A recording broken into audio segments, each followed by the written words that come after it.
Today's show is pre-recorded. Y'all know what time it is. Y'all don't know, y'all better ask somebody. Hat on, suit on, looking like a dapper dog, giving them all dressed like $1 million bucks, diamond things in its cuffs. Y'all tell me who could it be but Steve Harvey? Oh yeah, listening to me. Put your hands together for Steve Harvey. Put your hands together. Listen to Steve Harvey. Oh, listen, Steve Harvey. Why don't you join in? Yeah. Steve Harvey.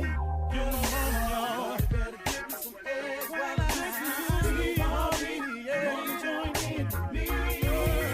If you're with me, help me say, I'm so grateful. You gotta turn on, yeah, turn on. Steve Harvey in the morning, y'all. I know y'all can hear me on. Turn it up. Steve Harvey in the morning, y'all. Yeah. Turn your radio on. You gotta turn them on. Your radio on. Turn your radio on. You gotta turn them on.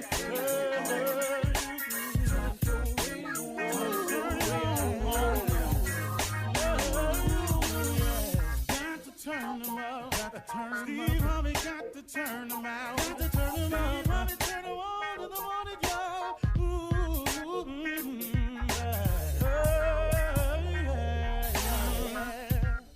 Come on, Steve. Come on, do your thing, Big Daddy. I sure will. Good morning, everybody. You are listening to The Voice. Come on, dig me now. One and only, Steve Harvey. Got a radio show. Man, oh man, oh man. I have to tell you this. How good is the God I serve? How amazing is he? Here it is. It is your determination and your effort. Listen to me carefully. It is your determination and your effort. I think that the average person, and I'm not knocking you, I just want you to hear me out. I think what stops the average person from becoming successful is that we don't realize the effort that it takes. And that's just truth. I found that to be so true in my life and my talking to people and meeting people and people asking me questions about it and me trying to figure out the way myself. I don't think that you really can comprehend the effort that it takes to become successful. This is the thing that you have to wrap your mind around very quickly if you want to be successful on any level in any area. The dream is the beginning. Good Lord, let me tell you something. The determination and effort is massive. You cannot be overly concerned with sleep. If you are a person who is always concerned about sleep, get success out your mind. Ain't finna happen, partner. It's not finna happen. You cannot be that concerned about sleep. Now listen to me. You have to get your rest. But this was my philosophy. I'm just sharing you with how I did it. My philosophy was I stopped being concerned about sleep. I got my rest, but I got just enough to get back to it. And I got back on the grind to hop in the hustle. I got just enough rest so I could go and put forth some more effort. But listen to me. You cannot sleep a third of your life away and expect to become successful if you're not already successful. If you are asleep for 8 hours, that is a third of your day. You cannot be asleep a third of your life and expect to get successful. Now, after you get successful, you learn as you go to work smarter, not harder. So as you get successful, you may have 8 hours available to you. But on the way up there, I don't see how you can do it. I promise you I don't. Now, maybe somebody can come forward. I did it. Yeah. Probably lying, but okay, tell your story. Because everybody I know that's successful, that I've sat down and had real talks with, they wasn't concerned with sleeping. You cannot be concerned with sleeping if you want to be successful. How can this happen for you? Listen to me. The effort that it requires is massive. It's an all-out assault on your dream. Now you got to make an assault. It requires an all-out assault on it. And you can't be sleep and fight at the same time. You can't fight when you sleep. Man, I wish I could get y'all to understand this right here.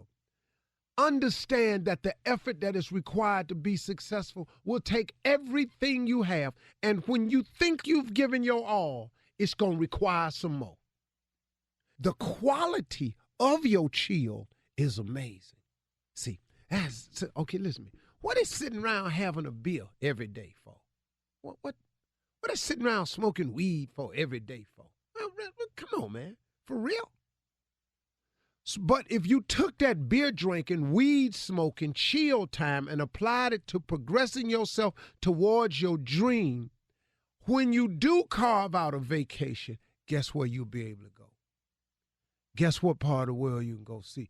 Guess how you can chill now? Now, instead of you just driving every year, your family to family reunion, sit at the same picnic table, everybody pool their money in. 10 families don't never pool their money in. They down there eating like y'all eating. You got attitude because they side don't ever chip in enough. They down there eating extra potato salad, making plates. You down there arguing about this every year. For real, man? They ain't got the T-shirt money. They got the same T-shirt on. They ain't put in. Hey, really, man? So you want that to be it every year? Or do you want this year, I'm taking my family to New Orleans, or I'm taking my family to see the Grand Canyon. I'm taking my family down to the beach this year. Me and my family gonna go sightsee. We're gonna go ride a couple of rivers on Chicago. Me and my family gonna go skiing this year. Me and my family going out to L.A., man. We're gonna go out there for the weekend. You know, it can happen like that. But if you ain't working, listen to me. Average effort gets average results. See, ordinary effort gets ordinary results. But if you put forth an extra effort, see, the only difference between extraordinary and ordinary is one word. That's extra. If you do extra, you can take ordinary right on over to extraordinary. Do you understand? You have to have a massive assault on your dreams. Quit sitting up in here, man, trying to chill all the time. I'm sorry, man. I wish I could tell you another way, but it ain't one. I done talked to Jay-Z about this. I done talked to Samuel L. about this. I done talked to Sid about this. I have talked to the President of the United States. I've had a conversation with him about his effort. You look at this. You cannot become successful without effort. You cannot be concerned about sleep. Here's what I did. Now, you can take it from me or you can try it your way. But when you get through trying it, this is what you're going to have to do. I wasn't concerned about how much sleep I got. I just had to get my rest. And once I got enough rest to get up and get the task done, I got up. Somebody sent me a tweet the other day, a partner of mine. He said, I'm going to see if I can pull it up while I'm talking to you. But he just sent me a little sign. Just wasn't nothing, just a little something to say, hey, man, I ran across this. I thought about you, and I sent it to you. It said, no alarm clock needed. My passion wakes me. He said, no alarm clock needed. My passion wakes me. That's what you got to be about. You got to take that dream. You got to get passionate about it, and you got to get awake. And you got to get up and get at it. And you got to put forth a massive assault on your dream. Your effort has got to be extraordinary. If you put forth extraordinary, if you put forth extra effort, you go from ordinary to extraordinary. That's the deal. You think it's another way? If you got another way, could you please email it to me, steveharvey.com? Let me know so I can slow down some. I don't know no other way. All right. You're listening to the Steve Harvey Morning Show. Ladies and gentlemen, boys and girls, let me have your attention, please. This is the Steve Harvey Morning Show. It's about to go down. Now, today, I've decided to open the show without a song. Without a song. Did I hear a boo? Well, here come a song then. It don't take much. It was just one audience member. And it was really faint, too. I thought I heard, booing. Oh, they want me? Apollo. Jazz. Oh, gosh. Jazz. Let me make love to you, darling. Must be a COVID song. Hello. I forgot. But then it seemed like America done forgot that we got COVID, so I forgot to do a COVID song. Yes. Ain't nobody social distancing. They protesting so close. They locking arms. They touching. Yeah, America just decided that they through with COVID. They're done. Yeah. But you still have to be careful. It still is among us. You still have You to really, wear your really do, mask man. and wash You your hands really, and really take do. precautions. Yeah.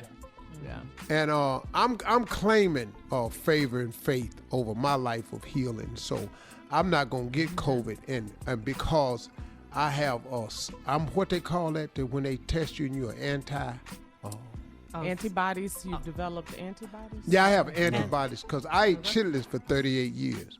So you mean immune? COVID You off? mean immune to it? What is chitlins for 38 years. Off. Oh, no. COVID go down there chilling. Whoop ass. Now I got some stuff in my stomach. I ain't been to the bathroom that many times. I got some stuff down there got some for COVID. It's asymptomatic, right? What'd you say you got some what? I got something down there for COVID. Because it's the way For it's coming COVID. together. Yeah, for I need COVID. 4. Yeah, not fuh. Sound like he said F COVID. Yes. No, I was just saying for, like my F.A., God. like for something. You know, like for show. Uh-huh. You know, what you looking over here for? You know. But I said for COVID. You see, Like, again. No, for COVID. Now he likes it. Like F-O-R, but it's really F-A because I'm slang. Steve, Like, you're you on know, the for edge. COVID. You're on the edge. You're Yeah. about to For. go over. Yeah. Well, I don't want to say for. Because I it want sounds to just what good. I said. I got something down here for COVID. For COVID. No. For COVID. Nah. I'm not fitting to get it. Because I'm strong, I'm healthy, and I ate chitlins for 38 years. Okay. Who knew? All right. Coming up in 32 minutes after the hour, this is Super Tuesday. Super Tuesday. Get out and vote today, please. Plus, get ready. We're going to make you laugh if we haven't already. The CEO is in the building. We'll be back with Ask the CEO. What did I say? CEO? The CLO is in the building when Well, we that's come going to back. be funny if Yeah, I'm the answering the CEO. questions as a CEO. I like it. Maybe we have something new here, a hybrid. All right, the CLO in the building right after this. You're listening to the Steve Harvey Morning Show. Oprah is hosting a 2-night conversation about systemic racism and the current state of America.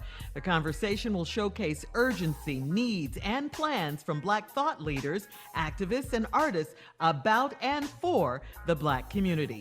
Guests include politician Stacey Abrams, Atlanta Mayor Keisha Lance Bottoms, Academy Award-nominated filmmaker Ava DuVernay, historian and author Ibram X. Kendi, actor David Oyelowo, and the list goes on. Don't miss this OWN Spotlight 2-night event. Where do we go from here? Starting tonight at 9, 8 Central on OWN. Coming up at the top of the hour, Reverend Al Sharpton will be our special guest. Yes. Reverend Al, that's Yes, right. sir. But first, people, today is Super Tuesday in the following states: Georgia, Nevada, South Carolina, Steve's home state of West Virginia, and North Dakota. So please, please, please, we cannot stress this to you enough. Get out to the polls and let your voice be heard. You matter. You matter, okay? Now it's As time. soon as I get off there, I'm going straight over Yes. there. That's Exactly. right. All right. Exactly, Steve. Me too. All right, so now it's time for some laughter. So let's get to it. Steve, you ready? Well, if you don't want me to be serious, it'll be laughter for these answers. Okay. Okay, ask the CLO. Here we go. This one is from Doreen in Buffalo, New York, Steve. She says, I've heard you guys talking about ugly men on the show. Yeah. So now I need some help.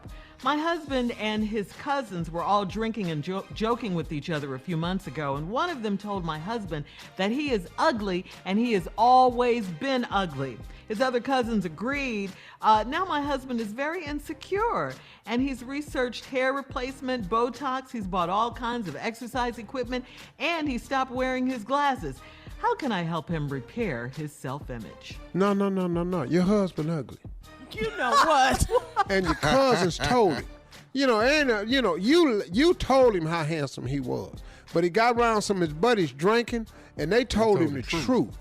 And now he done had to face the facts. See, you good for your husband because you've been lifting him up. You love him. You know all the great qualities that he has. They don't know none of that.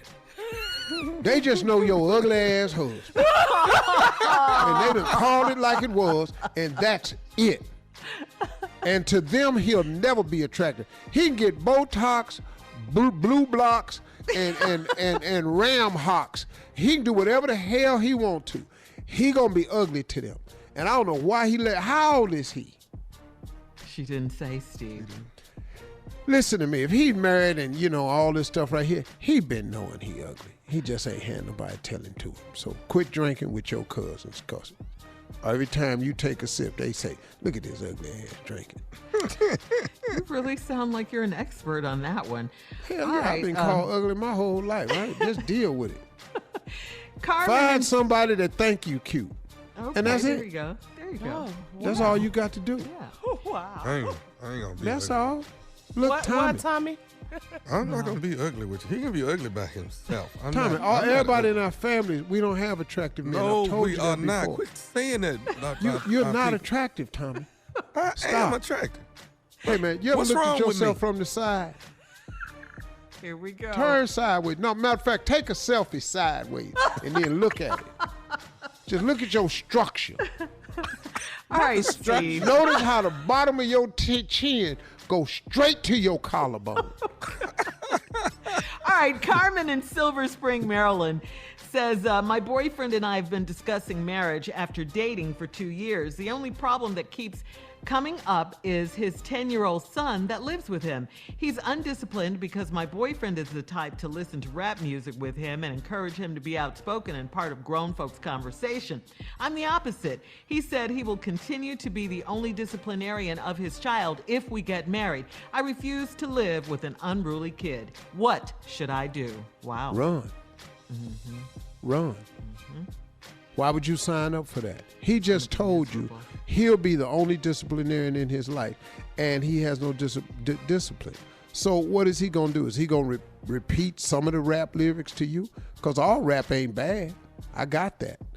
But, if he allows him to listen, some of it is a little bit much for a 10-year-old.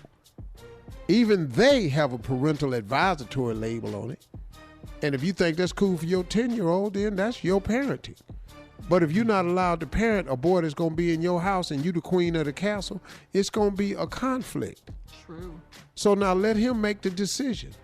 Do you want to discipline your child or allow me to discipline, or do you want to lose your queen? I promise you he don't. All right. Justin in Las Vegas says, I've been married for 13 years and my wife is the laziest person I know. She works from 7 p.m. to 2 a.m. and then sleeps until 2 p.m. the next day. If she's not asleep, she's lying in bed playing games on her phone or scrolling through social media. I cook and clean, and I usually serve her food in bed. She is bubbly and extroverted when she's at work and around her friends, but I don't think she likes being at home with me and the kids anymore. I try to talk to her, but she's always so distracted. What do you think? It is Well, CLO. if you want me to be funny or you want me to be factual? Funny. Wow. Funny? Both. This is Try both. yeah. All right, then let me explain something to this woman. What's gonna happen? This is the funny part. He gonna get somebody else. Well, you explain it to the man. He wrote. Yeah. And then here go the factual part. He gonna get somebody else. You can't keep continuing this way. Now, brother, if you've talked to this woman and you've said you've been married for 13 years and she is the laziest woman, look at the only thing worse than a lazy man is a lazy woman. Yeah. And you know the only thing worse than a lazy woman? A lazy man. Laziness serves no one any purpose. And we all know marriage takes work. Laziness, man, is one of those conditions that you can't explain laziness. I can't even help you, man. I would be mortified if my mate that I've chosen for my life was lazy, as any woman would be if the man she chose was lazy. So she can make the adjustments or he will. Yeah. I'm not bringing you breakfast in bed. When, at 2 in the afternoon? Hell, All right, I got to leave my lunch break at work to bring your ass breakfast in bed at 1. Man, get out of here. All right, thank you, CLO. Coming up next, Nephew in the building with Run That Prank Back right after this. You're listening to the Steve Harvey Morning Show. Oprah is hosting a 2-night conversation about systemic racism and the current state of America. The conversation will showcase urgency, needs, and plans from Black thought leaders, activists, and artists about and for the Black community.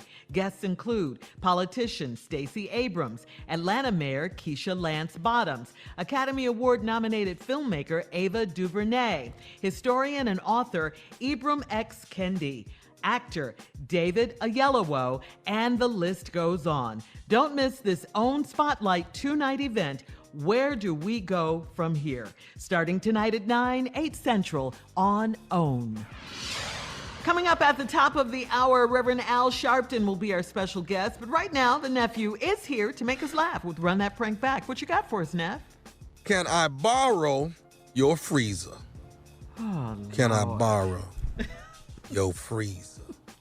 Real I simple, remember this real one from nice. yesterday. Wait. You know, real simple, real nice. Just, can I borrow your freezer? That's It all. always Jay was starts here off yesterday, nice. so he's not going to get the same support from me. Oh, yes, I am. Yes, I am. Run it. Okay, it. Yes, go I am. ahead, Watch Mr. this. Watch this. Allied Equipment, this is Trina. How can I help you? I'm trying to reach Dale. Dale's the manager, right? Yes, Dale is the manager. How can I help you? Okay. Is Dale available? Is he there? He's actually with a customer. Is there something that I can help you with or pass along a message? Okay. So y'all Allied Equipment. What exactly do y'all have there? I'm going to make sure I'm calling the right place. Oh, yes, of course. It's a restaurant supply company. So we have, everything from freezers, refrigerators to your basic restaurant supplies. Okay. Well, y'all do have freezers because that's what I'm trying to do. What I'm trying to do is I've run out of freezer space, and I'm trying to see if possibly, my back is up against the wall right now. I'm trying to see if I can possibly put something in one of you all's freezers for a couple of days until I get freed up on this end. So that's why I wanted to see if you guys would allow me to do something like that. Is that possible? Sir, sorry, I'm a little confused. You don't want to buy a freezer. You just want to put something in one of our freezers? I just want to put something in there for a couple of days because I have a freezer, but mine is completely full. And I'm trying to see if I can put something in you all's freezer until, for a couple of days, and then I'll come back and get it. I'm so sorry. We don't do that. If you wanted to come by and purchase a freezer, I'm happy to help you, but we don't allow outside vendors to put things in our freezers. I'm sorry. Okay. Well, I was told if Dale would hear what was going on, he might be able to help me though. Okay. You said your name was Kevin? Kevin. Okay, Kevin. If you just hold a moment, I will see if Dale can take your call. That's what the hell I asked in the first place, is to speak to Dale. Okay, then. Hold on a moment, please. Hey, this is Dale. How can I help you? Hey, Dale, how you doing? This is Kevin, and I've been on the phone with your salesperson, but let me tell you what I'm trying to do, man. I'm trying to use your. You have a lot of walk-in freezers that you all sell, right? Right, we do. Yep. Okay. So what I got is my freezer is completely full, man, and my back is against the wall. You came highly recommended to give you a call. Is it possible for me to I need to keep something frozen for a few days. It's only going to be like 2 days. My freezer will be half empty in a couple of days. I just need somebody to just kind of help me out here. Is it possible for me to bring something over there to keep it frozen for a couple of days? What we got is a showroom, with different displays so you could see what different kind of refrigerators look in your restaurant. But, I mean, if you want to come and take a look at one, I could have you in if you're interested in buying one. But, they're just there for show, Right.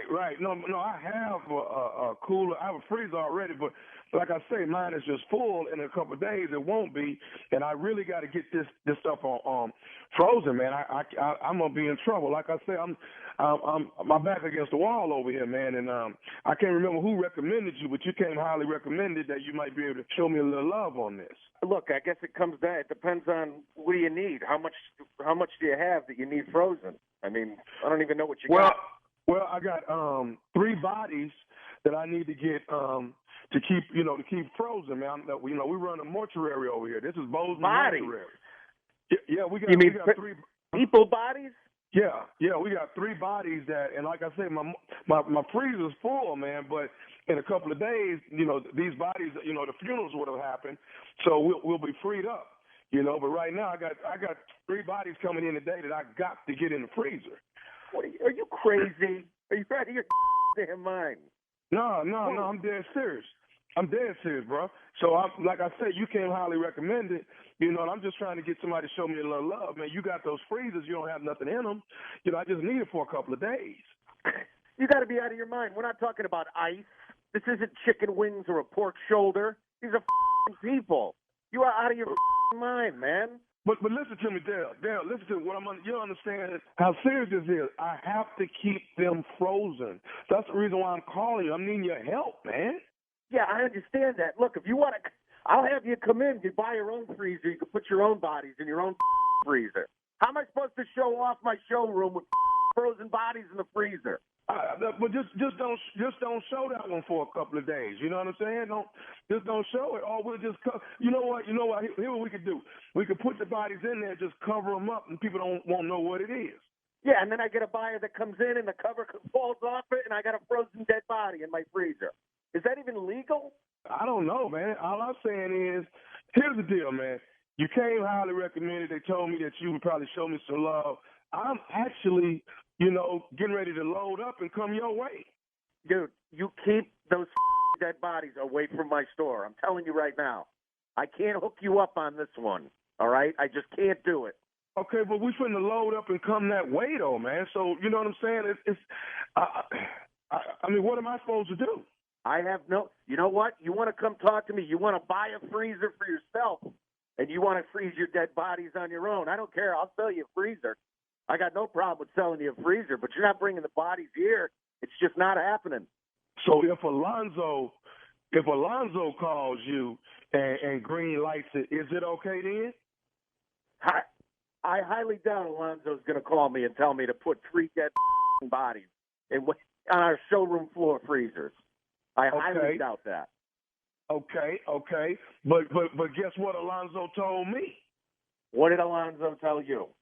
Alonzo told me to give you a call. He told me to give you a prank phone call. This is Nephew Tommy from the Steve Harvey Morning Show. Come on. Are you serious? Yes, sir. Yes, Get sir. out Yes, of sir. Here. That's incredible. Oh, I'm having my chest hurts. Oh, jeez, that guy. Oh, you just got pranked by your GM, baby. That's what's happening right here. All right, man, give me one more thing. You got to tell me this right here, Dale. What is the baddest, and I'm talking about the baddest radio show in the land? It is the Steve Harvey Morning Show, my friend. All I want to do is borrow the freezer. You know what I'm saying? That's not all you want to do. Oh my God. You just play too much. You just don't even have this 24, line 48 anymore. hours just trying to borrow a freezer. That's what Tommy want. You gonna give me my propers on this one? That's how ignorant he is. It sounds like you're on Team Tommy. No, I'm really not. Wow. All right. Well, coming up at the top of the hour, Reverend Al Sharpton will be our special guest. And we'll talk to him right after this. You're listening to the Steve Harvey Morning Show. Hey, everybody. Listen, our special guest this morning, as promised, is a Reverend. He's a civil rights activist. He's also the host of MSNBC's Politics Nation, and he's the founder of the National Action Network.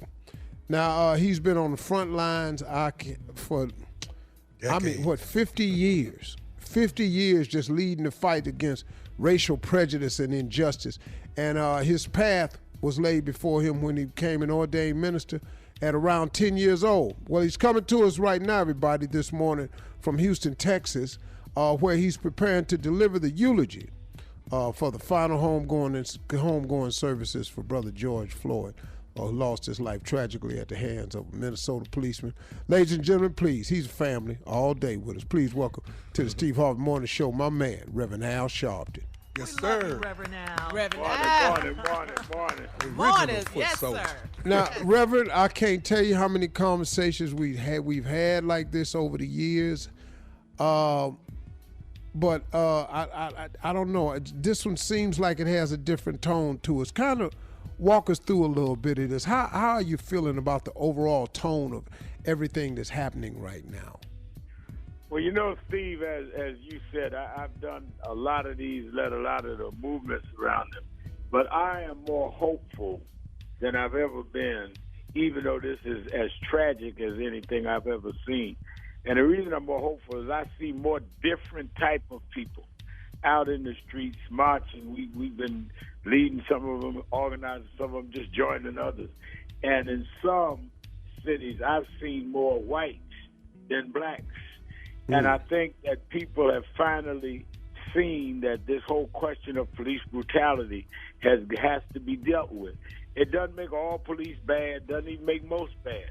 But those that are bad need to be dealt with. And I think what happened is with everyone in shelter in place, locked down, and couldn't watch sports because all of the professional sports was down, everybody had to watch this video over and over, and they just said, no, this is crazy. This can't be happening.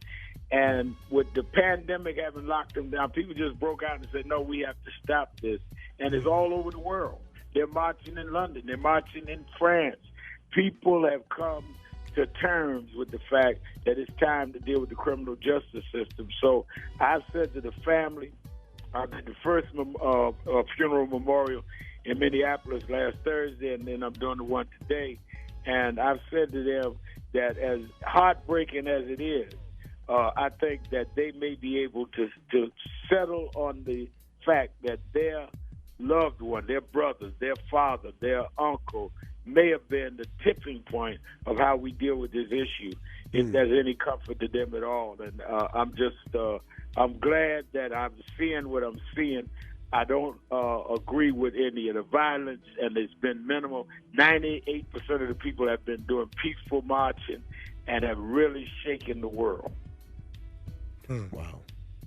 You know, I feel exactly that way. It does seem a lot more hopeful right now.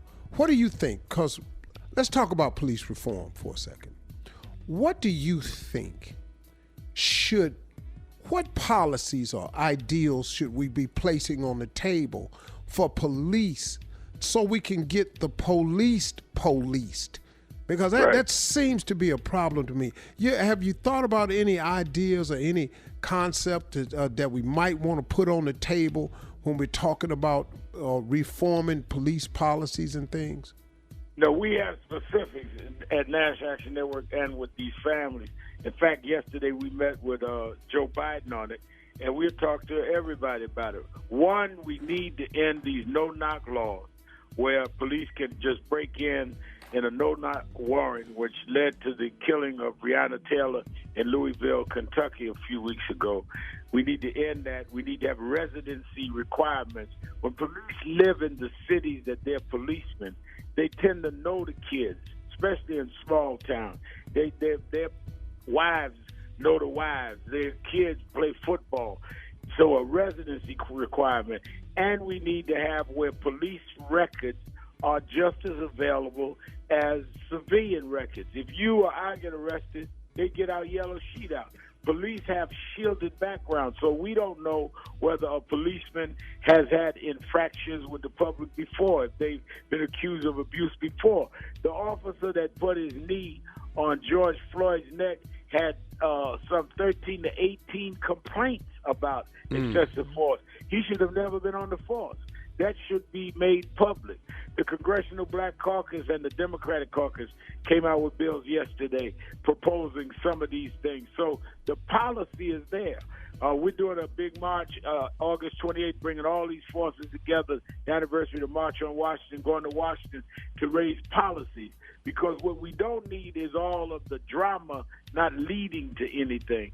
What made the civil rights movement of the 60s historic is it led to the Civil Rights Act of 64, then the Voting Rights Act of 65, from the fights from Eric Garner in Staten Island 6 years ago and Ferguson to now. This must lead to law and policy.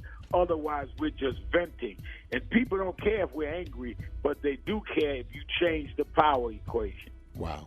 You know something, Reverend Sharpton, if I might offer this, because I know you're one of our top leaders that can bring about policy.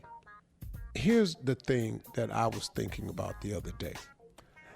If police laws, because here's what's happening. I think the police do so many things without consequence. Hey, everybody, Reverend, hold on one second. Sit tight. Okay. We'll be back with more from Reverend Al Sharpton right after this. You're listening to the Steve Harvey Morning Show.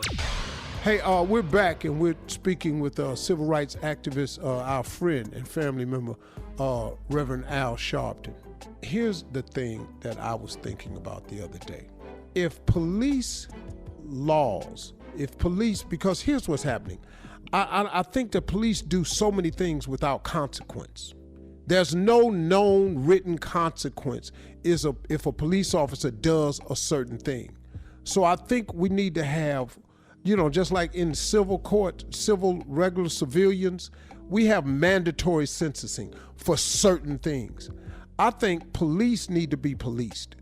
And I think that the police policies, I think the mandatory sentencing that we have should match for the police officers. Example, right. What I'm saying is, if you kill an unarmed man and he dies and he's unarmed, there's a sentence that goes with that. If you choke a man out, there's a sentence that goes with it. If you put your knee on his neck, there's a sentence to go with that. If you kill a person in the line of duty and there is no, resisting arrest, running you can't kill me because I ran. Right. We got to have some type of mandatory sentencing for officers. I think that really sounds feasible to me.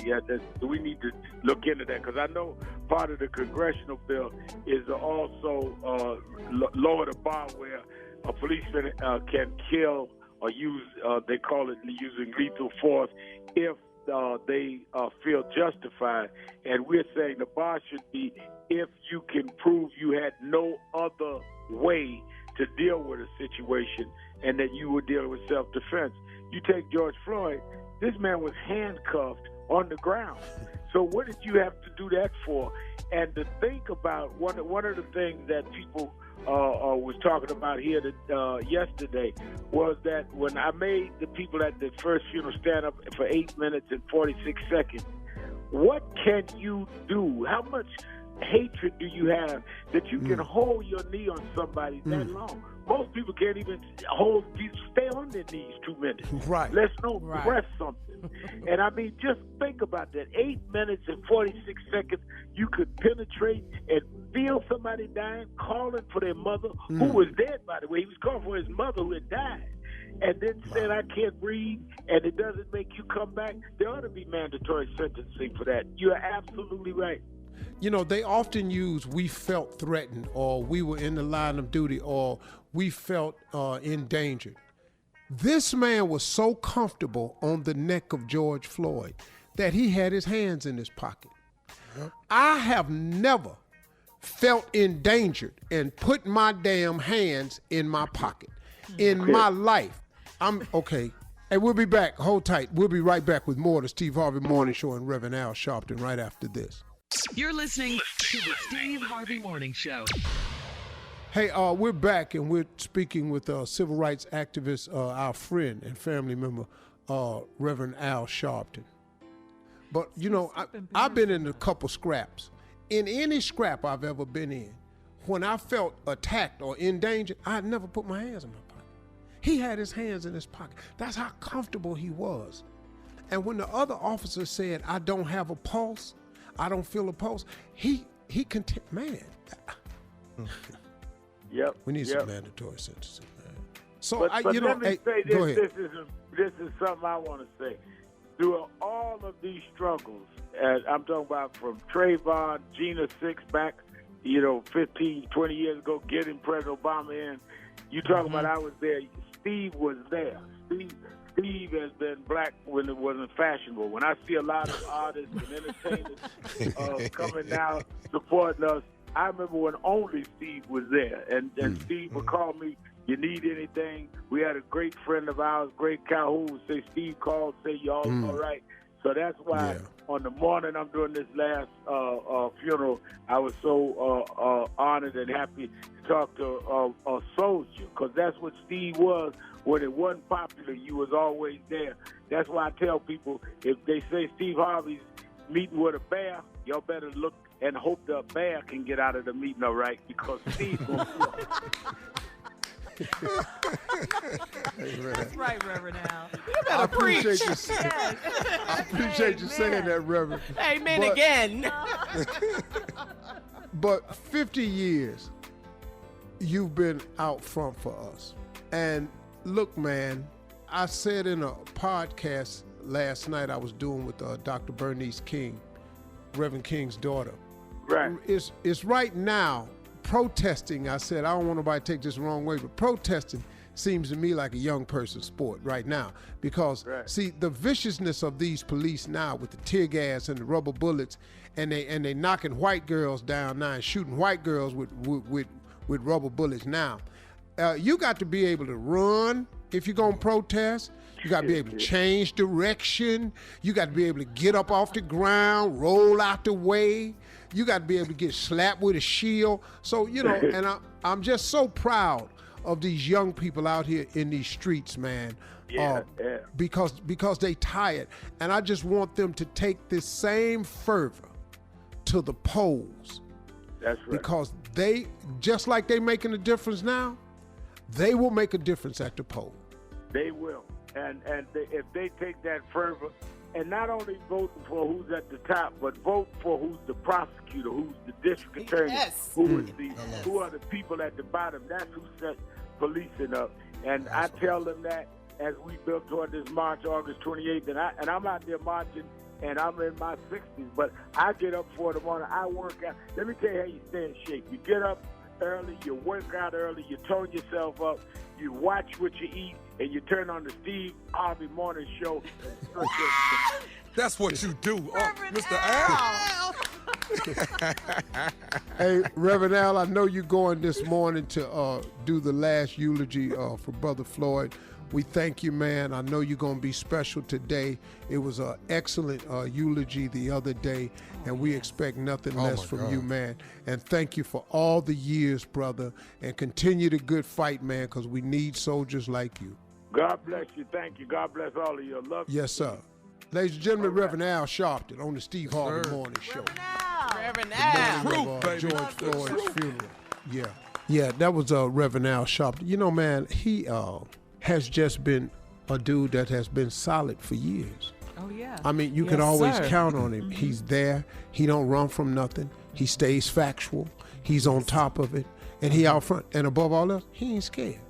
No, he's not. Have you noticed, man, that they stopped CNN, Fox, they stopped messing with Al. You know, what they've done is they're trying to get fresher, younger voices now. Oh, I see what you're saying, yeah. Because Al be hammering their ass. Yes, yes. And I did say ass while I was talking to Reverend. Yes, you It's just did. an accident.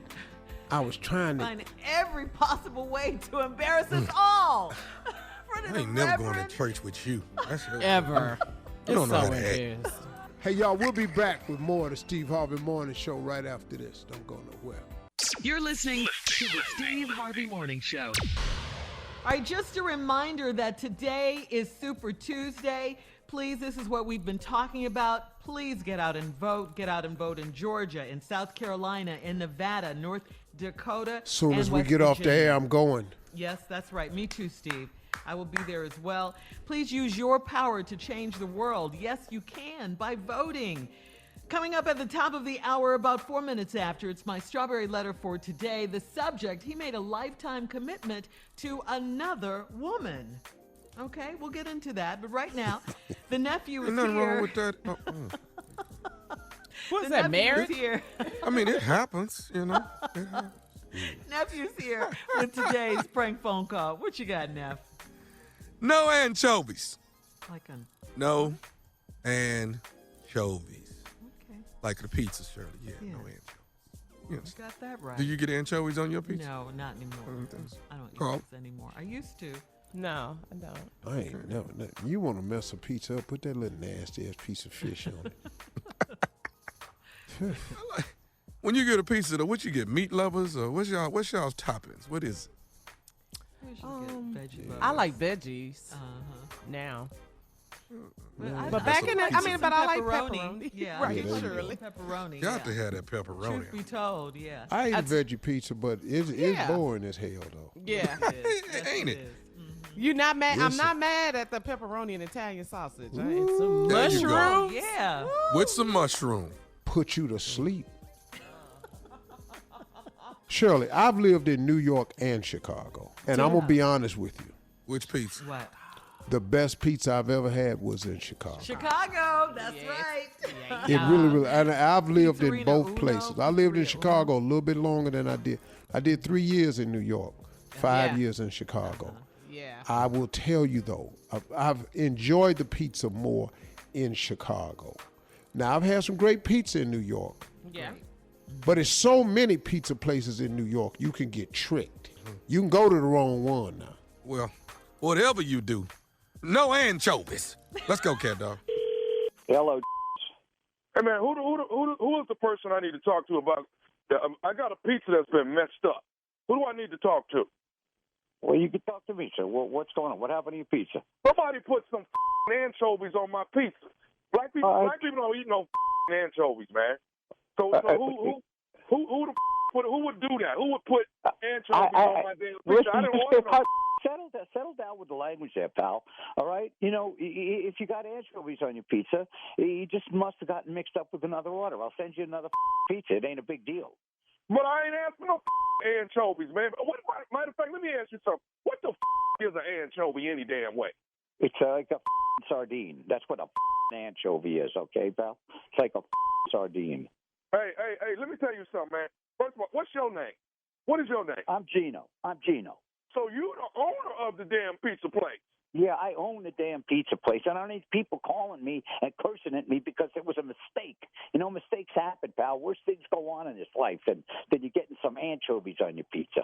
Hey, man, okay, so here's the deal. I done had a bunch of guests come to my house or order pizza, and every last one of them got anchovies on them. You know what I'm saying? So I got an issue with it. I done spent over $50 with you with these pizzas, and the made wrong.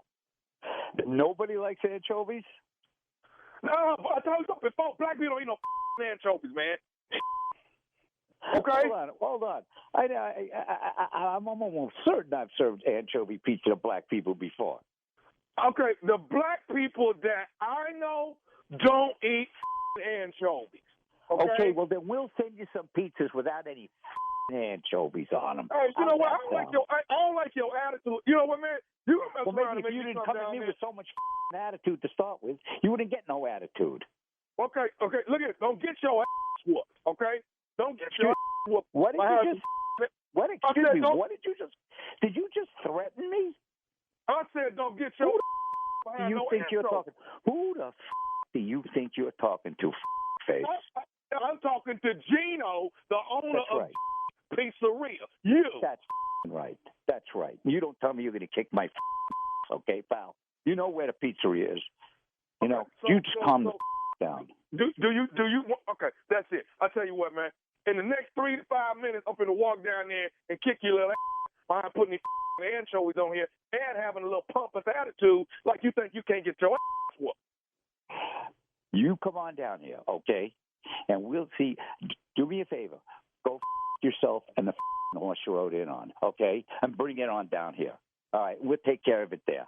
I'll stuff some anchovies up your all right, pal? Okay, cool. All right, cool. Okay. You like to say okay a lot, do you? Is that one of your favorite words, okay? Yeah, you need to have somebody there with you when I get there, because I promise you, Gino finna get his ass whooped. Yeah, Gino's shaking in his boots, pal.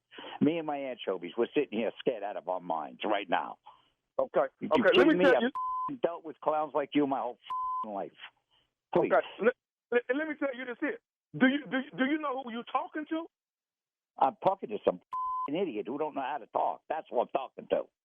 No, you're talking to nephew Tommy from the Steve Harvey Morning Show. Mr. Gino, you just got pranked. You telling me I'm throwing F-bombs all over the radio? You dropping F-bombs all over the radio, baby. Who? I want to know who did this to me, because they're getting some F-bombs. Who did this to me? Do you have a guy that works for you? He says he works 5 to close. Andre. You got a Dre that works for you? Yeah, I got a Dre that works for me, and Dre's going to be spending some time in a walk-in freezer.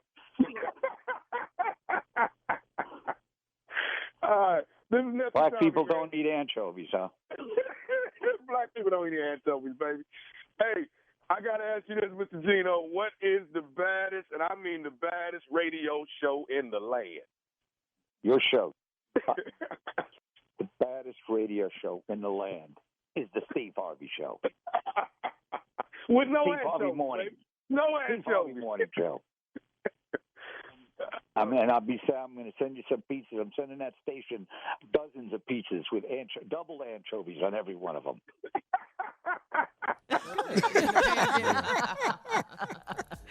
Well, he seems to think he's got a good pizza. You think? you just got schooled, my brother. Cussed out strong. You can't be messing with people about their pizza, Tommy. That's the job, though. Ooh, that's the job. That's my job is to get cussed out. I'm calling for that. Wow. You do it, too. Guess what I want for lunch today? No anchovies. A pizza. A pizza, yeah. I don't have a cheat day this week. I used it. Guess what I had on my cheat day? What? Something I have not had in at least 3 years. At least. What? A sub sandwich. Oh, wow. Ah. Yeah. I had a sub sandwich, and guess where I had it from? You ain't even gonna believe this. Subway? Mm-mm. Oh. Who? Where? Publix grocery store. Boy, Publix makes good subs, Steve. Boy, that was the best damn sub sandwich. I went straight regular. A dude told me, he said, man, get the ultimate at Publix, and Lord have mercy. It was good, wasn't it? It was good. I was hooked on those for a minute. It was good. All right, tell Justice Smollett that. I'm sorry, go ahead. You were so stupid. You better not tell Justin they got some good ass sub down there. That's a shame. That's really a shame. Because he leave his house at 2 o'clock in the morning for a sub. And go to a hanging and everything and get a damn sub. All right, coming up. All right, coming up, Strawberry Letter subject. He made a lifetime commitment to another woman. What? We'll get into it right after this. You're listening to the Steve Harvey Morning Show. Today is Super Tuesday, and we want our listeners to please get out and vote in these states: Georgia, South Carolina, Nevada, North Dakota, and West Virginia. That's where you were born, Steve. If you need to register to vote, please go to whenwevote.org. Whenwevote.org, okay? And please get out and vote today. You matter, your vote matters, your voice matters. Time now for today's Strawberry Letter. And if you need advice on relationships, dating, work, sex, parenting, and more, please submit your Strawberry Letter to steveharveyfm.com and click Submit Strawberry Letter. We could be reading your letter live on the air, just like we're going to read this one right here, right now. Buckle up. Hold on tight. We got it for you. Here it is. Strawberry Letter. Thank you, nephew. Subject, he made a lifetime commitment to another woman. Dear Steve and Shirley, I'm 29 years old and my boyfriend is 30 and he's an idiot. We've been together for 4 years and his ex-girlfriend and I were close friends before her man chose to be with me instead of her. I might have been wrong for dating him, but it felt like the right thing to do at the time. In the beginning, she tried to fight me 3 times, and she showed up at my job once, and I had her arrested. About a year ago, she started dating a new guy, and she left us alone. Then she got pregnant, and the guy dumped her, so she tried to say that it might be my boyfriend's baby. My boyfriend swore he had not had sex with her in years. I had to trust him and wait to see who the baby looked like. She gave birth to a boy 2 weeks ago, and she called my boyfriend to let him know. He was acting all excited. What an idiot. Because now I'm wondering if it's his baby after all. I started asking around to see if any of my old friends had seen the baby, and all of them said the little boy looks just like his deadbeat daddy that he's never met. The ex-girlfriend found out I was asking about her baby, so she texted me a picture of the baby with a text that said, "Since you want to see my son so bad," then she sent a picture of the baby's birth certificate, and I saw that my boyfriend had signed it. I was mad as hell, and I cursed him out for lying to me. He said he only signed the birth certificate so another black boy won't grow up without a father figure. He did not realize, that was a good one. He did not realize that he'd be financially responsible for this child for the rest of his life. He and his ex-girlfriend deserve each other, so I left him. Of course, he says I'm overreacting. What do you guys think? Well, in the first part of the letter, you said you're 29 and your boyfriend's 30 and he's an idiot. But reading this letter, it really made me wonder who really is the idiot here. Who is it? Yes, girl, you know you were wrong for dating your close friend's man. You know that violates every kind of girlfriend code there is. We don't do that, especially with the lame excuse of it seemed like the right thing to do at the time. What? Excuse me? Come on, really. You're just wrong on so many levels for all of this. And yes, I think you are doing the most. I think you are overreacting because you know deep down that you caused all of this. This is a chain reaction to what you've done. And your boyfriend is still dipping back over to her. So it probably is his baby. Of course, a DNA test would take care of all that information. But his name is on the birth certificate. He signed the birth certificate. Your supposed man signed the birth certificate. He said that he didn't want another black boy to grow up without a daddy. I don't know too many men that would sign on the dotted line without a severe and sincere investment into a child, especially this baby boy. And you said he was excited about the baby too. I mean, you need to connect these dots here. That is his baby. They are still seeing each other. You're right, they do deserve each other because now they're a family. They have a child, and what you did to them was wrong. So I think you need to move on and get yourself another man, not someone else's man, your own man, and just move on and let them be. Steve? This letter is stupid from the very beginning. Yeah. I was just trying to read this letter and wait and see when it opened up. It never did. No. 29-year-old lady, boyfriend 30. She say right off the top, he's an idiot. Shirley's absolutely correct. Who's the idiot in this letter? So let me show you a couple things. We've been together for 4 years. his ex-girlfriend and I were close friends. Shirley knows that you broke the girl code. So her girlfriend, our girlfriend, before her man chose to be with me instead of her. I don't want you to forget this, lady. You helped him decide. Right. See, you said before we were close friends before her man chose to be with me instead of her. I don't want you to forget that you helped him decide. Yeah. Now, then she says, I might have been wrong for dating him, but it felt like the right thing to do at the time. Excuse me. How are you making this wrong have the potential to be right? You said off the top, I may have been wrong, but it may be loving you is wrong. Come on, Luther Ingram. I don't want to be right. It calls for that. Yes. If loving you is wrong, That's a jam, too. I don't want to be right. Now, here's how you know you was wrong. In the beginning, she tried to fight me 3 times. Came down to your job to whoop your ass. Hold on, Steve. You Hold had to right have there. her arrested. Oh, she was mad with your ass. All right, we'll have part Oh, two yeah. of Steve's response coming up at 23 minutes after the hour. Today's Strawberry Letter subject, he made a lifetime commitment to another woman. We'll get back into it right after this. You're listening to the Steve Harvey Morning Show.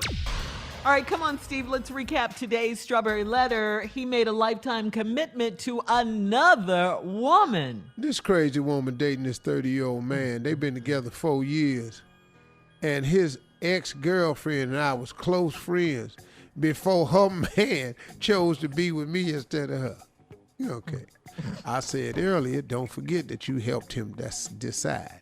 I might have been wrong for dating him, but it felt like the right thing to do at the time. Wow. Okay. So you wrong and then you trying to justify it. Yeah.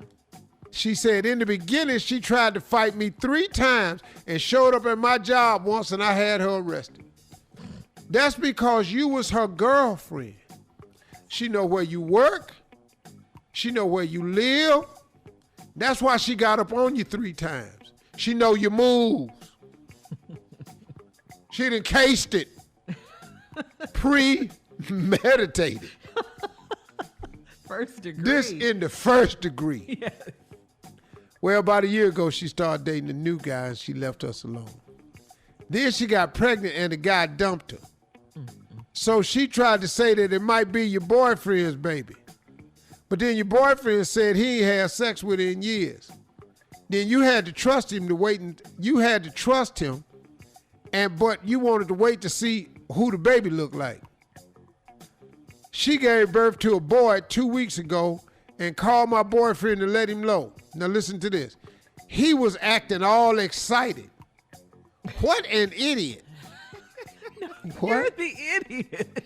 Wait a minute. A woman call a man, tell him she pregnant and it's a boy. He start acting excited, and he's an idiot. Break it down, Steve. How does this work? She said, because now I'm wondering if it's his baby after all. What? The hell was he excited for? Yes. Call a man that don't think it's his baby and tell him you pregnant with his baby. Oh, congratulations. Yeah. So who the father? No excitement there. Right. So let me show you how this works. Shirley, we're going to do a reenactment. Okay. You're calling me to tell me you're pregnant. Go ahead. We're going to do it several different ways. Okay. Hello? Hey. Hi, Fred. Hey, what's up, girl? What's happening? Hey, how you doing? Guess Good. what? What's going on? Fred? What? Remember I told you I was a bit concerned I had missed, and so I decided to get Yeah, I was tripping. Yeah. Yeah. Well, I went to CVS and I got one of those tests, and I took it, and guess what? We're pregnant. Fred? Hello? Fred, did you hear me? Fred, are you still there? Fred, I said we're pregnant. Okay, that's one reaction. Okay. Okay, that's one. Okay. Okay, now call me right back and get to it quicker that you All pray. right, okay. Hello. Hey, Jerry. Hey, girl. How you doing, baby? Yeah. Oh, okay. I just got some great news I wanted to share. You're What the is first it? person. I'm pregnant. Oh, Guess congratulations, congratulations, girl. I'm real happy for you. Oh, Hey, thank you look, y'all, hey, hope you have a healthy baby. Take care of yourself, all right? what? Wait a minute, Jerry. It's your baby. You know, like I said, hope you have a healthy baby and all Jerry, that. You know, everything go with that. But take care of yourself. This is our baby. We're pregnant. No. I ain't never been pregnant. Nor can I get pregnant. Nor have I ever gotten a girl pregnant. It's our I baby. appreciate you calling. Hey, baby, like I said, have a healthy baby. Wait. Appreciate you calling and everything. You know, enjoy yourself. Take care of yourself. You're not excited. Take care of the baby. Hello? I can't believe he hung up on me. What? Okay, next one. Okay. Last scenario. Okay. Hello? Hello. Hello, John. Hey, what's up? Hey, how you doing? I'm good. What's going on? With I'm great. Listen, I got some wonderful news. I just wanted to share it with you. What's that? We're pregnant. I took the test. Yes, right? Girl, you crazy. So what else happened? Huh? What's going on? Did you hear what I said? No, girl, you crazy. So what you doing tonight, though? I'm planning my future with our child. We're pregnant. It's our baby, John. How'd you do that? Excuse me? It wasn't artificially inseminated, that's for sure. Oh, it's got to be something because I can't have kids. No, John, it's yours. No, for real. No, I can't. No. Hey, can I tell you something? What? I've never even produced anything that can make a child. I'm impotent. Okay, you mean impotent? I'm impotent. I don't know. What does that mean? That means I can't possibly have children. Yeah. All So right. you take care of yourself, all right? Okay, let me keep trying. Hey, tell your mama I said hi. I ain't been over there in a while. For certain it was yours, John. I know. Just like this lady was in here. Yeah. Who the hell signed a birth certificate? Because he don't want another black boy to grow up without a father. I wish He ain't finna grow up without a father because you his damn dad. Right. That's right. That's right. Case All right, closed. Steve. That's all Yeah, this is, baby. That's right. Move on with your life. Post your comments on today's Strawberry Letter at Steve Harvey FM on Instagram and Facebook, and check out the Strawberry Letter podcast on demand. Coming up at 46 minutes after the hour, we're going to talk about the Steve Harvey Mentoring Monday. It's such a success, Steve. You have sessions every Monday. We'll talk about it right after this. You're listening to the Steve Harvey Morning Show. All right, so Steve, your Harvey Foundation Mentoring Monday sessions are trending big time, okay? Check out the videos on Instagram at harvey.foundation if you want to see. Steve, you are really, really helping these young men who are being raised in fatherless homes by single mothers. Well, you know, last night was special because we were dealing with just young men who had questions about just what's going on, because these young boys they're upset. They want questions. They're 14. They don't understand why black people keep getting killed. And so we opened up the questions for that last night. Jeezy joined me again. Crump joined me again. Benjamin Crump joined. And we were just trying to walk and help these boys get through some of the questions they had about this and how they felt about it. One young man wrote a poem about it that was really good. It was just a lot because they don't get it, man. And they just don't see a future. It's so many young men who don't see a future for themselves because they're going to kill us. They're going to kill us. Right. Mr. Harvey, you ain't never been afraid of getting killed before? Yeah. All my life, son. Yeah. This ain't nothing new. And so it was tough. It was a great conversation last night. That's good. That's really good. There, like I said, it's trending. Take a listen to this, Steve. Where did this fire that you have, where did this come from? What made you speak up? But they give me life. These young people, they give me life. When they asked me to say some words, I just told the damn truth. Yeah. Right. I just think the young energy and the protesters, because as we often talk, you got to fight in the court of public opinion, in the court of law. And I absolutely believe what these young people were doing all around the world helped get the justice moving forward on George Floyd. Protesting is a young people's sport. The old cats can't get out there like that no more. But what they have is knowledge. That's right. Correct. They teach Correct. the system. But we need the voices of the young lions to roar. Now, to see the young lions emerging is been most enlightening. Now I see some light at the end of the tunnel. I hear some voices out there that's saying the right things. That's right. Civil rights activist Tamika Mallory, like you said, an attorney. Tamika Benjamin Mallory Crump. was really, really great last night. Dynamic. Yeah. And I finally got a chance to talk to her. She had been trying to reach out to me several times before, and I never even knew it. But it was just greatness, man. It was just greatness the way she was and the way she handled it. And so. She's good. She spoke in Houston. She's really good. Yeah, she's a great speaker. She is. She's so passionate. She's so passionate. All right, coming up at the top of the hour, Steve's advice to his mentees about the protesting and the present movement right after this. You're listening to the Steve Harvey Morning Show. Okay, so Steve, every week on Instagram and Facebook on Harvey.Foundation, you do your weekly virtual Mentoring Monday sessions. Yesterday, we talked about earlier, you had civil rights activist Tamika Mallory and attorney Benjamin Crump. Hip-hop star Young Jeezy were your special guests, and you talked to the young mentees about racism. Take a listen. There is a future for you. If people like Crump, where you from? North Carolina, raise up. Where you from, Jeezy? ATL, baby. Georgia boy to the death. I'm from a country town called Welch, West Virginia. If 3 black men can come from the coal mines, the hoods, and the dumps, and us 3 can manage to climb through the rubble and turn ourselves into something, listen to me, young brothers, you can too. Absolutely. And we're going to help you get there. There's a lot of dog in you because of what you're going through. The fact that you're surviving it alone makes you stronger than most. You have what it takes to become whatever it is you need to be in life. We are not going to allow racism, hatred, bigotry, nor the police rob us of our destiny because we are a great people. Wow. Yes, wow. sir. You better mentor up in here. Boy. Yes. Up in here. Fascinating. Go ahead. Serious. Go ahead, Steve. Look at him raising. North Carolina, raise up, take your shirt off, twist it around your head like a helicopter. That was for Crump. Yeah, shout out to Benjamin Crump, attorney. And a Benjamin shout out Crump. to Petey Pablo, man. The greatest rap album I've ever heard was Diary. You No, love for that real, man. album. For real, Diary of a Sinner, man.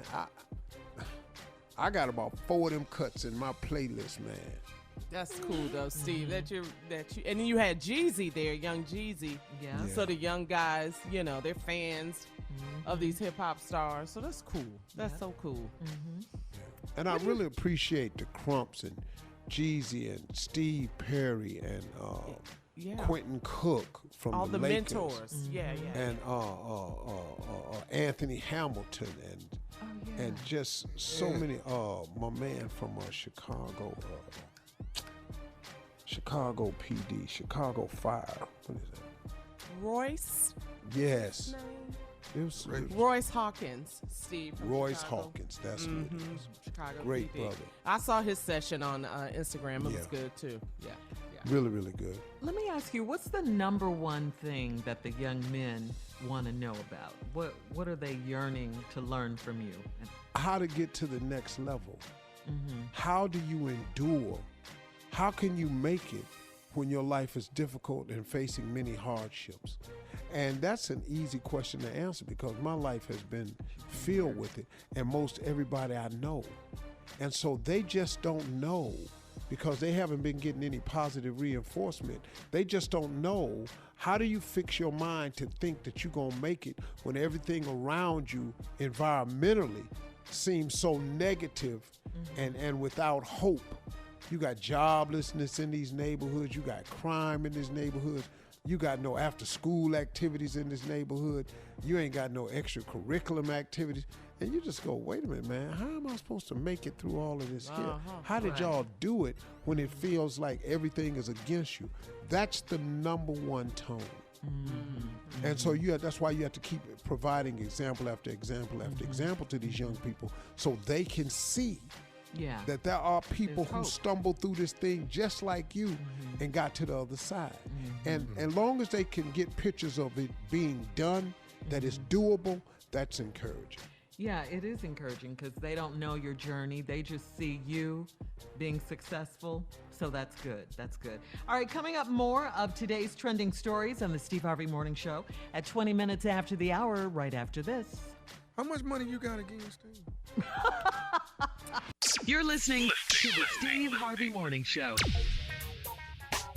Today is Super Tuesday in Georgia, South Carolina, West Virginia, North Dakota, and Nevada. Please get out and vote, people. Let your voice be heard. President Obama once said there is no such thing as a vote doesn't matter. So please get out there and vote. And if you need to register to vote, go to whenweallvote.org. It's a nonprofit, nonpartisan organization that is on a mission to increase participation in every single election. It was launched in 2018 by co-chairs, get this, former First Lady Michelle Obama, Tom Hanks, Janelle Monáe, Chris Paul, Faith Hill, and Tim McGraw, her husband. When We All Vote is changing the culture around voting using a data-driven and multifaceted approach to increase participation in elections. And hopefully this year it will work like it's never worked before. Well, can I say this? Yeah. If Black lives truly matters, then that must mean that your vote does too. Mm-hmm. Absolutely. Mm-hmm. Because if Black lives matter. Well said. Mm-hmm. Yeah. If that's a true statement, and I swear it is, then your vote must matter too. Yes. Come on. Yeah. Voting is real power. You all have the power to change something this time, man. You don't have to deal with 4 more years of this divisiveness that's going on, and this non-soothing rhetoric that never comes. He done got not one soothing word. We gonna be okay. We don't never. Nothing. All right, more of the Steve Harvey Morning Show and some trending news coming up at 33 minutes after the hour, right after this. You're listening to the Steve Harvey Morning Show. Hey everybody, listen, our special guest this morning, as promised, is a Reverend. He's a civil rights activist. 50 years just leading the fight against racial prejudice and injustice.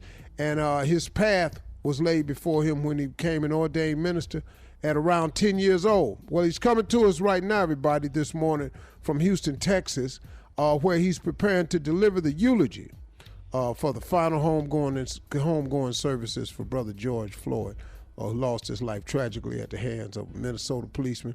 Ladies and gentlemen, please, he's a family all day with us. Please welcome to the Steve Harvey Morning Show, my man, Reverend Al Sharpton. Yes, We love sir. you, Reverend Al. Reverend Morning, Al. morning. Yes, sir. Now, Reverend, I can't tell you how many conversations we've had like this over the years. But I don't know. This one seems like it has a different tone to us. Kind of walk us through a little bit of this. How are you feeling about the overall tone of everything that's happening right now? Well, you know, Steve, as you said, I've done a lot of these, led a lot of the movements around them. But I am more hopeful than I've ever been, even though this is as tragic as anything I've ever seen. And the reason I'm more hopeful is I see more different type of people out in the streets marching. We've been leading some of them, organizing some of them, just joining others. And in some cities, I've seen more whites than blacks. And I think that people have finally seen that this whole question of police brutality has to be dealt with. It doesn't make all police bad, doesn't even make most bad. But those that are bad need to be dealt with. And I think what happened is with everyone in shelter in place, locked down, and couldn't watch sports because all of the professional sports was down. Everybody had to watch this video over and over, and they just said, no, this is crazy. This can't be happening. And with the pandemic having locked them down, people just broke out and said, no, we have to stop this. And it's all over the world. They're marching in London. They're marching in France. People have come to terms with the fact that it's time to deal with the criminal justice system. So I said to the family, I did the first funeral memorial in Minneapolis last Thursday, and then I'm doing the one today. And I've said to them that as heartbreaking as it is, I think that they may be able to settle on the fact that their loved one, their brothers, their father, their uncle, may have been the tipping point of how we deal with this issue, if there's any comfort to them at all. And I'm glad that I'm seeing what I'm seeing. I don't agree with any of the violence, and it's been minimal. 98% of the people have been doing peaceful marching and have really shaken the world. Ladies and gentlemen, Reverend Al Sharpton on the Steve Harvey Morning Show. Reverend Al. Coming up, our last break of the day, and of course, some closing remarks from the one and only Steve Harvey at 49 minutes after, right after this. You're listening to the Steve Harvey Morning Show. Well, Steve, here we are, our last break of the day. It's the last break of the day. Ooh, child. Thank God for that. Yeah. We're going to keep doing this. We got to work. It got on your nerves, You Tommy. want to mentor your Uncle Tommy? I think you should mentor him. Yeah, but today the most important thing I guess we can say is to go vote. You know, if you're in one of those 5 states, go vote, please. Georgia, West Virginia, North Dakota, Nevada, and South Carolina, please. And know who you voting for. Yeah. As I just said a few minutes ago, if Black lives truly matters, which is a great slogan and a great thing, it didn't catch on the first time, but this time it has. So I got to tell you how great it is. But let's think about this. If Black lives matter, then obviously that must mean that your vote does too. Because see, what Black Lives Matter is actually saying is that our lives matter also. That our lives should be taken into the same consideration as everybody else's. See, like I was watching Laura Coates on CNN, and she made a statement that was really, because I like simple things, you know. She said, the problem is people look at justice like it's pie. That if you get a big slice of it, that means it's less for me. Well, that's not how justice works. If you get a big slice of justice, I can get a big slice of justice, and you can still get another big slice of justice, and there's enough justice to go around for us all. So you don't have to act like if I give him too much justice, it means less for me. It doesn't. And that's where we've got to come to terms with this thing. See, all Black Lives Matters is saying is Black Lives Matter also. It's not to diminish any other life. But see, why are you so quick to try to negate Black Lives Matter because you want to say all lives matter? Black people didn't say all lives matter. When they say Black Lives Matter, it's to get you to understand that we want our life to count just like yours count. That's all we saying. We not saying that nobody else's lives matter but us. We've been knowing your life matter. We've been watching your life matter the whole time we've been here. We just been waiting on the day that ours get to count just like yours count. See, we sick and tired of this here trying to explain everything we do. Now y'all doubling back, and now you okay with Colin Kaepernick now. Now the NFL, who I thought would never apologize for this, Roger Goodell has apologized for the NFL not handling racism the way it should have. Colin Kaepernick brought it to their attention. But you all allowed this decisiveness of this president to get into your head, and he hoodwinked and tripped all y'all out. He started with because he knows money. So he made it about the flag and the military, and he went to all the top people, AT&T, Verizon, MetLife, all Mercedes-Benz, everybody that's got a name on the stadium and said this is unpatriotic. And so now the owners had to get on board with that. It was a trick, y'all. What Colin Kaepernick kneeled for is the very same thing that everybody is out in the streets for. The brother was right. The brother was right. The brother was right.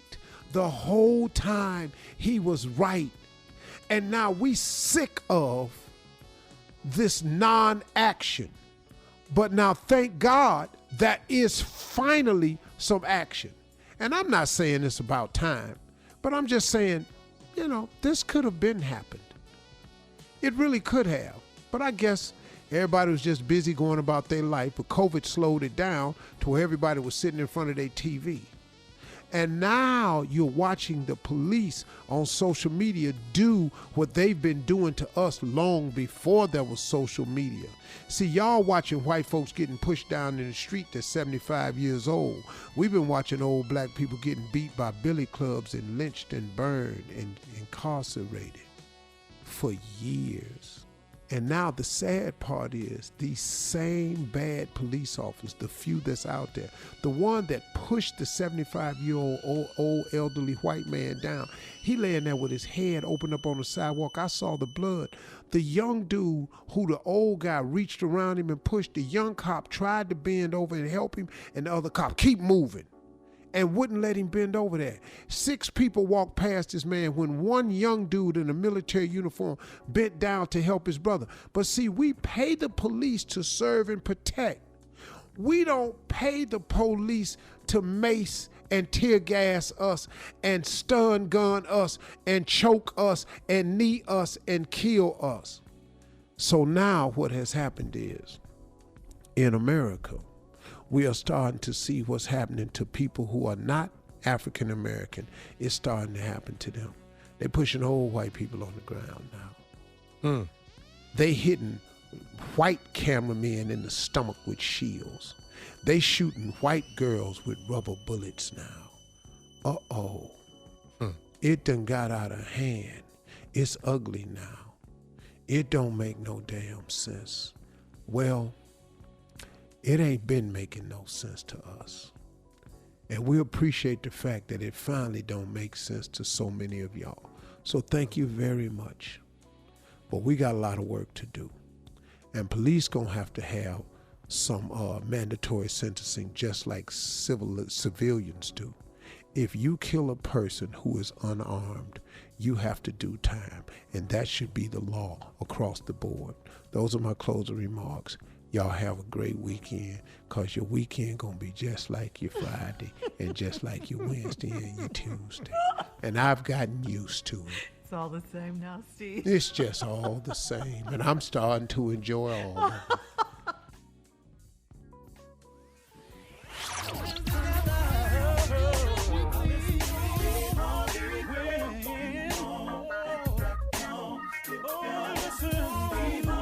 For all Steve Harvey contests, no purchase necessary, void where prohibited. Participants must be legal U.S. residents at least 18 years old unless otherwise stated. For complete contest rules, visit steveharveyfm.com. You're listening to the Steve Harvey Morning Show.